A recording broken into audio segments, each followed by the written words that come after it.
Morning, everyone. Obviously, it's that time of year. Obviously, training camp is here, and obviously, kind of fills that void in the summertime of, where not a lot of things are happening in the sports world. But we're excited. It's our first day here.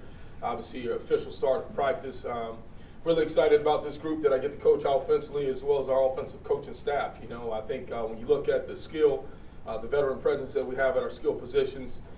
With Talia coming back, leading us at the quarterback position, and then obviously the skill players that we have: Ja'Shawn Jones, Corey Dyches, Roman Hemby, a number of different players, Tyshar Fair, and so Felton, and so we're really excited about all of those guys being able to contribute to our offensive success. Obviously there's going to be some key areas along the offensive line that we've got to continue to build depth, and we've got to stay healthy. I think that's a key piece whenever you're bringing in potentially four new starters. You've got to make sure that you develop those guys in camp, and that's what training camp is all about. We're excited about the competition. We've got a lot of guys that we feel like can help us win football games in the fall. We're looking forward to it. So at that point, I'll kind of open it up for questions and kind of address anything there. Questions for Coach. We'll start on your right with Dave in the second row. Dave Preston, WTOP Radio. What does it mean to have a guy like Ja'Shawn Jones on this roster in that room, leading new guys to the program via transfer or freshman? Well, Ja'Shawn's a guy that's a very savvy veteran, and in fact, I just found something interesting out about him yesterday. Obviously, that he's one of the only remaining players that we have from 2018 season, and I supposedly his first few times touching the ball in college football, he created touchdowns. And so when you've got a guy that have played a ton of football, a veteran player, he's been through the ups and downs. He knows how to bring along the younger players. Obviously, from a dependability standpoint, we look at his skill set. He's a very dependable athletic receiver. And so being able to get him back, get him healthy and playing with tremendous confidence, we look forward to the return that's going to bring us. To your left, Gene. Hey, Josh, Gene Wong with the Washington Post. Mike's talked about, realistically competing for Big Ten championships. You haven't been at other Big Ten schools. Kind of, what are the habits and kind of the culture you need to install to make sure that you guys can compete for those championships? Well, when you throw that word out, you got to develop the desire to be champions at that point. This is a very, very tough and competitive league. I've got a tremendous amount of respect. I think this is my 9th season in the Big Ten. I've been fortunate enough to be a part of the Big Ten, be a part of the ACC, be a part of the SEC, and there's no greater conference in this league that we're in. Obviously, this is probably the last year of the true Big Ten, I would like to say, where there's an East and a West, and obviously as we continue to expand in the state of college football, it's going to create excitement with the Big Ten brand being able to spread out west. But I think the time is now for this program. I think when you look at what Coach Loxley has built here, you look upon last season and the success that was had. You look at the skilled players returning. I think it's a wonderful opportunity for us to accept the challenge and really not settle for just having success, but pushing the bar even further and further. Our kids understand the importance of that, and that's what this camp is all about. You got to work very hard. I've been fortunate to be around 2 different programs that have won this league, and before you do it, you've got to develop that desire. You've got to speak it into existence, and we got to go out there and work for a common goal each and every day. And so our kids understand the importance of this season. We're excited to get it started today. To your right, second row. Hey, Coach, good to see you. Obviously, you get a chance to build off of spring ball, go in, and we touched on the familiarity between you and Loxley, but just kind of going into fall ball, obviously with 15 practices ahead of you, how would you kind of assess maybe the players picking up maybe the new tendencies in the playbook and the terminology and whatnot? I think from a skill, they did a really good job in the spring, and obviously being able to carry over that momentum. I think we've got a ton of depth. I know obviously we lost 3 returning starters at the wide receiver position, but I'm kind of even more excited about the young guys that we have. And some of the guys we brought in, obviously Caden Prather being a newer guy coming into the program, and then the depth that we have at running back. And so I'm really excited from a skill standpoint. I think the biggest adjustment for us right now from end of spring to now is we brought in 2 newcomers on the offensive line. 2 guys that probably we're going to lean on to help try to contribute, try to create some roles. We got to continue to build some depth. One of our challenges we had in the spring is I think we finished with 9 healthy offensive linemen. And so, that's always a challenge in your practice preparations as far as not having the depth there, because it hurts you everywhere else. It hurts you at the skill because you can't go 1s, 2s, and 3s. And so for us, it's about getting all of our guys back up front. creating a healthy, competitive environment and figuring out our best five up front to be able to help us win games in the fall. Your left, third row. How's it going, Coach? Sam Cohn, Baltimore Sun. You mentioned the depth of the running back room. I'm curious, from your perspective, what makes Roman Hemby different or unique among that group? You know, I think it's his mental preparation that he performs at each and every day. I think he's a guy, tremendous trust factor, right? Like to always talk about the most important ability that you can have at the collegiate level is accountability. He's a guy that prepares each and every day. Obviously, he had a ton of success last year, just fell short of 1,000 yards rushing. But he does everything right. You know, I think the next step for Roman is obviously creating the extra yards after contact at the second and third level. And he understands, obviously, the expectations of him, but, you know, prepares extremely well.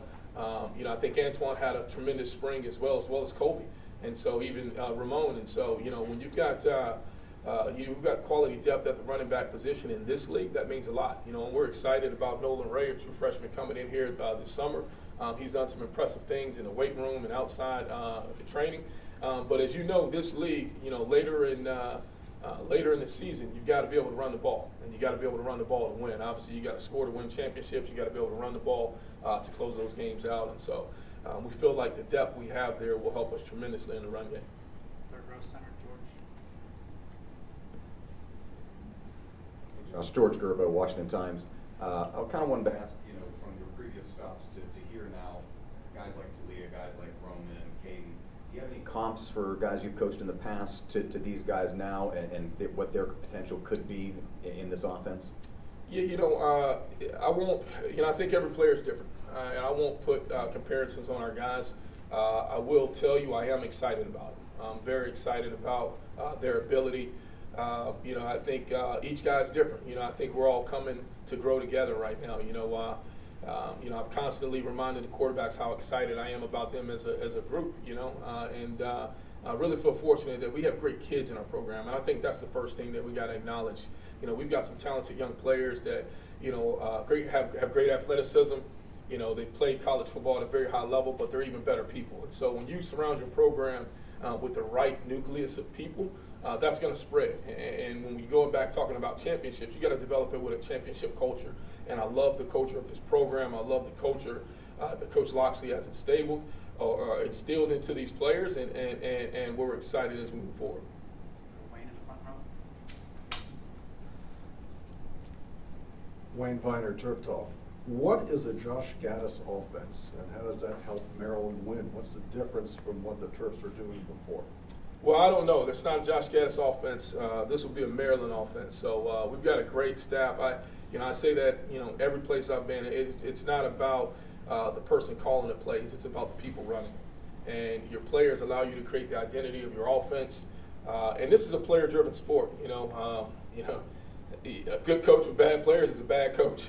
A good coach always wants to be surrounded by good players, and we've got good players. And you know, we will be as good as our players allow us to be. This comes down to the Jimmies and Joes, and so we've got to develop our players. We got to pour in. We got to invest in them. We got to develop them off the field just as much as we develop them on the field. And so the identity of this offense will be determined. But the system is the system. This system has been in place for years. This system is one that I'm very familiar with. Obviously, my time working under Coach Loxley as his assistant, and Coach Loxley has done a tremendous job building this system offensively to allow our players to have success. Second row, Taylor, then Randy. Coach, it's pretty rare, these days in college football to have a 4-year starting quarterback. What's it been like for you stepping into a program and having a quarterback with so much experience and 4 years of starting experience here? Well, I've been living my happiest days in my coaching career, and I tell those guys all the time, now I get to deal with the quarterbacks. I get to be in that room. I get to talk to those guys. Previously, my whole career I've spent having to coach the wide receiver room. And when you've got a tremendous coach like Coach Brewer, who's got a ton of experience developing wide receivers, that takes relief off my plate. And as you know, throughout this game, I don't think it's a joke by any means. It's much easier coaching quarterbacks than it is wide receivers. You don't have to deal with the drama or any of the moods. And so it's been refreshing and fun. And when you look at that room with Talia, with Billy, with Cam Edge, with Jaden, and then with Champ coming in, I mean, we just got a great group of guys, man. We had a very heart-to-heart yesterday, and just love coaching those young men in that room. they're very supportive of each other. They get together quite often. They're friends off the field and in the building. And when you've got that type of chemistry in a room, that's just going to spread to everyone else. And so I feel very fortunate that we have that type of group of players at the quarterback position, and it's our job to continue to develop those guys. Hey Coach, kind of building off that, how impactful does it of having a starter with so much experience within such a new receiver room? He's worked with so many different guys. Just how much easier does it make it to kind of be as comfortable as possible early in the season? I think obviously tremendous trust factor that our players have in Talia. His game experience, what he's done, the records he's set. Our players and everyone in our program truly believes in him. But I think when you look at our skill players, although we have some new faces, we have tremendous amount of depth and experience. Ty has made big plays in big games. Corey Deitch has caught a lot of balls. Caden has caught a lot of yards in previous institutions. Talk about Jay Sean. Octavius is the guy that you saw last year that played as a young guy. And so we've got some guys that are stepping up, that are creating roles for themselves. And we're really excited about that, and so we continue to build and develop those guys, and we're excited about what this camp will show. Back to TV Wills. Hi, Coach. David Barnes from CTV News. I've got another question about Talia. Right? For him, as you've said, a quarterback with his experience and success here at Maryland, what were some of the first things you talked to him about? You said you were excited to work with him, but what was something he was excited to see about you, and how are you challenging him? I think our relationship goes back to his recruitment, obviously being a part of the staff that had recruited him when he was committed to us, and obviously familiarity with family. But for us, anytime you're coming in as a new staff, you want to try to find ways that you can help improve or enhance another player's game. And so we went back to some things that we felt like were critical to being able to take the next step. And I think first off, to acknowledge a player like that having the opportunity to leave, having an opportunity to go on and potentially go to the NFL, for him to come back and show his commitment into this program, into his commitment into Coach Loxley speaks a lot. I think it talks about the character of the young man that leads this team, and it talks about the relationships he also has, because he enjoys being a Maryland football player. And when you got guys that enjoy being a part of this program, you can do a lot with them. And so Talia's a guy that you can coach. He's always thirsty for knowledge. He's always looking for a way to improve. And we're excited to continue to just try to find ways that we can enhance his game. He's obviously a really good player. I don't think there's much that you have to continue to develop with him, because he is, he's pretty well off. But we'll continue to find ways to enhance it. Back row left. Alyssa Miriam, Terps.com. Coach, you mentioned the transfer wide receivers, Caden Prather, Tyrese Chambers. What in the spring specifically impressed you the most about them, and how much is their experience going to help you guys this season? Yeah, it's so many receivers. I even forgot to mention Tyrese. Tyrese has been awesome. He's a guy that came in from another institution, caught a ton of yards and catches. Obviously had a big spring game, but it allows you to have depth at the skill position. Most importantly, allows us to be flexible as far as in our packages. I think we're going to find creative roles for all of those guys, and I think as the season gets going, I think it'll be exciting that we've got one of the top skill positions in this league. And I think this league is obviously a league that starts up front, but if you can create an advantage for yourself out on the perimeter, I think that leads to success. And so we've got to continue to develop that room. I think we've got a chance to be even better. And I won't shy away from that for those guys. I've got tremendous faith and confidence, and I know we lost some big players, but I'm excited about the depth and playmakers that we've got in that room.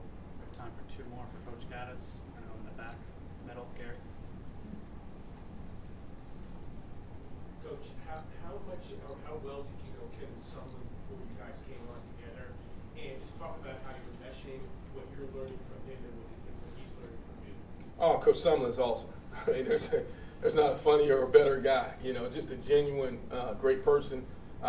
Previously, I had just known of him from afar. We kind of shared some mutual friends, shared some mutual people that we worked together. But during those times in the past, I'd always heard stories about Coach Sumlin, how great he is to work for, how great of a person he is. And then obviously coming on staff, just a tremendous asset. I don't care if it's in recruiting or football. you go through his track record. You know, you go through the players that he's been around, the quarterbacks he's been around, the development. You're talking about a coach that is at the absolute highest level, and so the tremendous amount of respect I have for him, what he brings our offensive staff, and what he brings our offense. You know, we like to use the term the OG. Well, he truly is. You know, the OG on our staff, and especially on the offensive side. And so, just tremendous asset for us all. Obviously, all of our offensive coaches I feel great about, and I feel great about that room of coaches, the men, the leaders, the teachers, the developers that they are, that we're going to come together collectively and develop an offensive system that allows us to put our players in position of success. Last question to your right, Dave. Josh, you addressed the offensive line earlier, 4 new starters. In your coaching career, have you dealt with a situation like this where 80% of the guys are going to be new? And what have been some of the keys to getting that unit up to speed? Well, yeah, just previously I went through that issue, but hope to not have the same outcome. But it's definitely a concern when you don't have experience coming back at that position. And more so anything, I think the biggest concern is depth. You know, it's hard to do anything if you don't have an offensive line. This is not a game that you can play in a 7-on-7 format as the season gets going. So we've got to be smart in what we do. We got to be smart in how we protect those guys.